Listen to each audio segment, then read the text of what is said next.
So, hallo, heute grüße ich euch vom Mundelsheimer Käsberg. Von Ottmarsheim aus habe ich mich auf den Weg gemacht, um heute mal einen Spaziergang zu machen. Ich nütze das Wetter, das nicht so gastlich ist, um einfach wenig Leute unterwegs zu treffen. Hier am Käsberg haben ja viele Ottmarsheimer früher Weinberge gehabt. Vor allem die Wirte mussten ja einen Wein haben und da waren die Steillagen vom Käsberg schon damals sehr bekannt. Einer der ersten, der überhaupt von der damaligen Pfahlerziehung umgestellt hat auf Drahtanlagen, war der Christian Friedrich Hermann. Der war der Adlerwirt. Und das Wengerthäusle gehört der Rosenwirtsleut.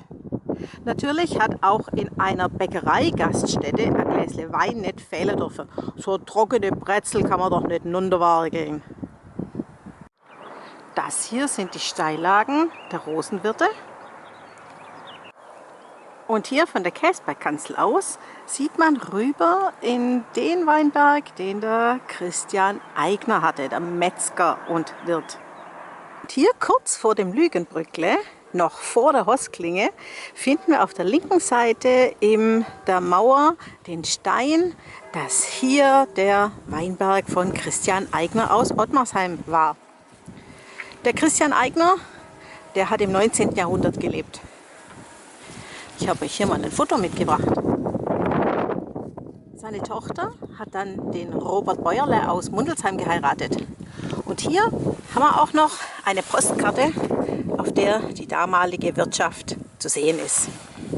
Und wenn ihr jetzt auch Appetit gekriegt habt, um Mittag mal ein Vesper einzulegen, unterwegs auf eurer Wanderung am Samstag, dann könnt ihr ja vorher noch in Ottmarsheim einkaufen. Auf der Ilsfelder Straße gibt es immer noch die Metzgerei, sie heißt jetzt Rum, aber da gibt es diese Landjäger und dazu passend natürlich ein Käsberg-Trollinger Steillagen. Mir wird es jetzt ein bisschen zu kühl, um mich hinzusetzen, deswegen verabschiede ich mich von euch und gehe heim und vesper mit meinem Mann. Tschüss! Hey Leute, hat's euch gefallen? Dann guckt doch öfter mal in meinen Kanal rein oder auf meine Homepage, da hat's ein ganz nettes Programm. Bei uns ist nämlich etwas Butter.